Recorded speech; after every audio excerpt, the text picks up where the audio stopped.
This is such a crazy draft. This dude has the craziest potential. He looks just like that guy from Mississauga last year. He went second overall. That guy from Mississauga last year that went up like a crazy amount during the regular season. I showed you that was like all 15s in offense. This goalie went first overall. Has an incredible skill set and potential. He's only 15 years old. He is going to be really good for Niagara. And then Ottawa got that really nice winger. The best current player in the draft went third overall to Owen Sound, a really good physical defenseman. He's going to be huge. 6'1", 223 already. Huge checking, positioning ratings. Wicked offense, crazy passer. That's like a franchise defenseman in the OHL, probably even franchise defenseman in the NHL, depending on how his potential goes. This is probably my favorite guy in the draft, just because he's so steady. Doesn't have the long-term potential of those other guys with the size and offense, but his defensive ability is as good as it gets at this age. That guy's just going to be a pure technical player. Good skater, good determination, professionalism. A little bit low in the bravery and stuff, but pretty good mentals nonetheless. So that guy's crazy. And then fifth overall, we had a pretty offensive defenseman go here. A nice right shot D. And then the best center in the draft fell quite a bit. Who my scout said was the best center in the draft. This guy's insane.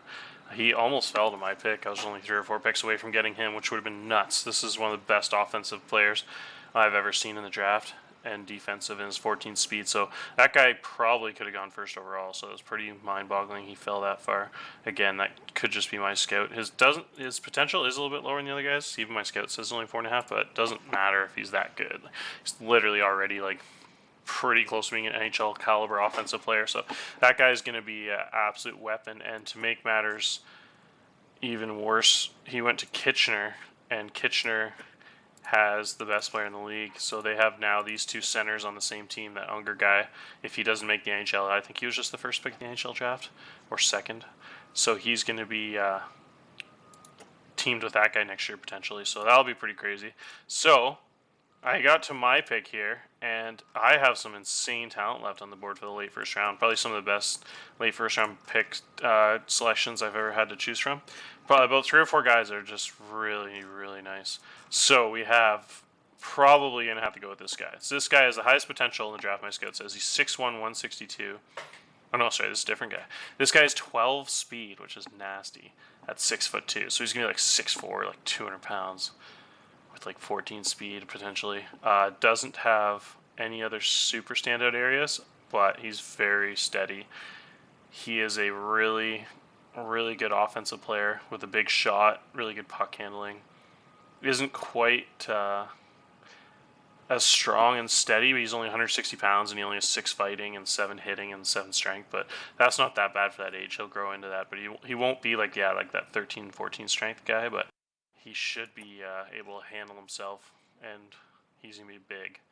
So that's pretty cool. This guy's even crazier. So this guy, 5-star scout potential, my scout says. He's 6'2", 183, and this guy's ratings are insane. This guy has as good a defensive ratings as any defenseman I've ever drafted. He's got 13 checking, so he's a big-time hitter with 10 strength. At 6'2", already 183 pounds. Big-time hitter. Good positioning, good defensive read, crazy defensive profile, can do everything, and one of the best offensive profiles. That guy, again, the only weakness on him is his skating, but it's not that bad. I've seen defensemen that have 4 and 5 skating, and they progress to about 8 or 9. So at the OHL level, you don't have to be like a 15 skater. Like, we're not drafting for NHL here. We're just drafting for us. This guy is pro ready, so this guy could start for me as a 16-year-old on the third line and be like a big-time contributor. And then next year, not like this year coming, but the year after that, which is my championship year as a 17-year-old, he should be like a big-time player and potentially go to like be like a first-line guy because he's that good. His skating, if it got better, that guy would be like one of the best players I ever had. If it stayed the same, he'd just be like a really solid technical player that isn't super explosive. But yeah, that guy is tough to pass up. He's really good. But we do really need a center. And I know I like to go best player available, but we really, really are low in future forwards. We have a ton of 18-year-old forwards going into the season, but we don't have any talent at this 16, 17-year-old age at forward. So it's kind of tempting to go with this guy also. He's got incredible skating. He's an 11 skater and everything. It's good strength, good face-offs, really good defensive read, a really solid defense player for his age.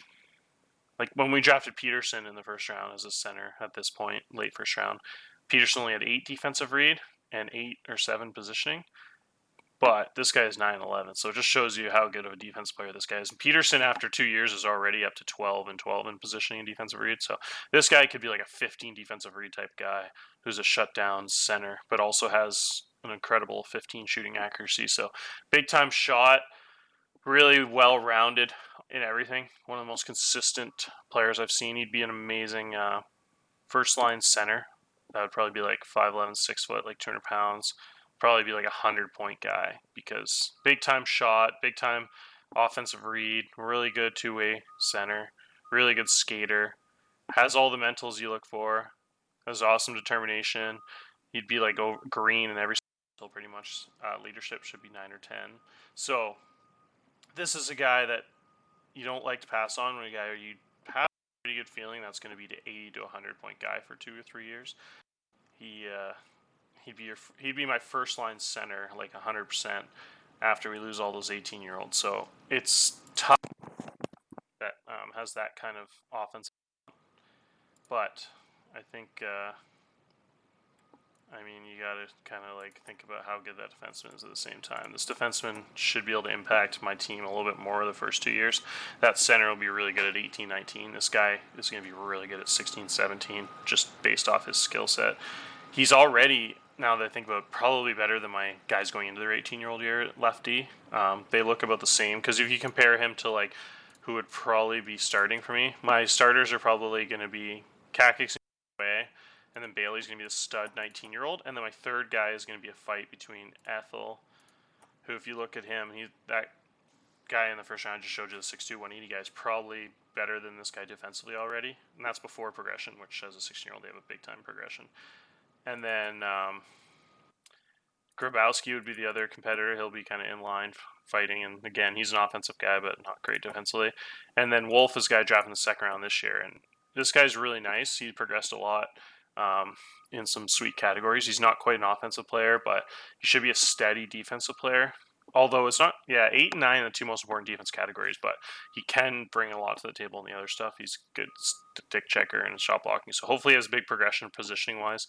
But yeah, he's a guy that's a pretty decent player too. So those are kind of what we're looking at left D. We're a lot weaker on right D. We have Baldoni and Lundy. See, like again, Baldoni's gonna be like my first line right D probably to pair with what's his name, and then the second line is gonna be Lundy. Lundy's gonna pair with Kakic, because Kakic's the big time 6'8" defensive guy, and Lundy's like an offensive guy. So since my first number 1D in the depth chart is going to be Bailey for sure. He's a lot better than everybody else. He's like a steady defensive guy with a big shot. So we're going to pair him with the high defensive read and high positioning, good puck handler, and Baldoni, because they'll complement each other well, where Bailey doesn't really need the puck to make an impact. He's just a big shooter and a defensive guy, whereas this guy can handle the puck and be in the right position on D. So that'll form a really good defensive duo. And so that'll make us have like a really solid top 4, because Kakic is just like a pure defensive guy. He's a big-time hitter and big-time strength, crease clearing type guy, with the smaller, less physical Lundy, who's also a really great skater and passer. So I think those guys complement each other. So I think if we draft that D, he would probably be my starting third pairing. And then the following year, he'd probably take over as the first line lefty once Bailey's gone. So he'd probably be, as a 17-year-old, the first line lefty on the team that we're going for the Memorial Cup. And so yeah, that's tough to pass up. I think there's another really good guy though before I end this episode. I think we have one more beast. Let's see, this winger. Yeah, that's more of a second round guy. Let's see here. So I showed you the center, showed you the lefty. And then we got this winger. I'm sorting by current right now. But if we sort back by potential, we have, so that center and the 2Ds I showed you. And then there's a really good smaller guy who's got really nice ratings too. He's a good skater, but he's not quite on the level of those other D at this point. And then no one really is in the draft. And then we also have, did I show you this right D? 5'11", 166. Again, really solid. but it's just not quite as good as those other guys. Not really worth considering here. And then we could go with a 6'3" goalie, but his ratings are a little bit low current wise. I'd like to, if I was spending a first round pick on a goalie, it'd have to be a little bit better currently.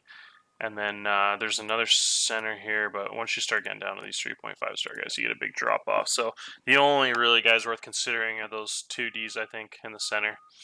And I don't even think this guy is pretty cool because my scout has him at 5-star, but the league has him at 3. So I could potentially get this guy in the second round. I don't think so, but I'm sure someone else, if my scout thinks he's that good, I'm sure there's a scout or two of the other 20 teams that agree. So he might get snagged in the early second, but it would be pretty cool if this guy fell. Oh, I just remember I don't have a second round pick or third round. So yeah, so I really got to hit on this pick, but I'd like to take that guy, but he is a right shot, which is pretty sweet. So it would actually be easier to get the right shot into my lineup because I don't really have a good third right D right now. So this guy could actually probably start in that third pairing.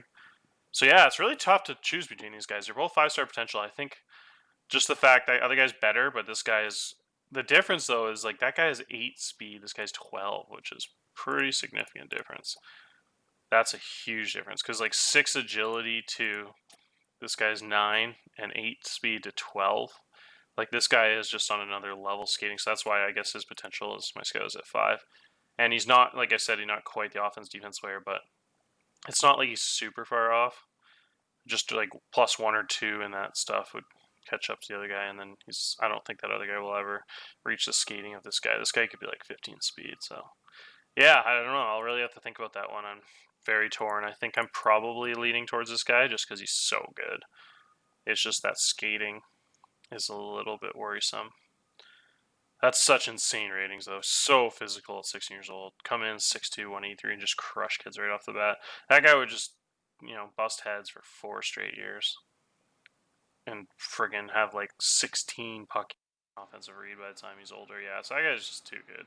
I don't really care that much about the skating. I'd rather a guy that's better at everything else. Such a freak. 12 passing. Like, yeah, so he could be like, he has an elite shot. 13 and 8, that would probably be like 17 and 10. So he'd be a monster shot. And then he'd have 15 and all the other stuff pretty much. 15 passing, 15 offensive read, 15 positioning. So yeah, that's a toughie, but I think I don't think I'm gonna go with that center as much as I think. I think I can just get a guy like that every year where you don't really see a defenseman like this fall the late first round ever. Insane. All right, here's the episode.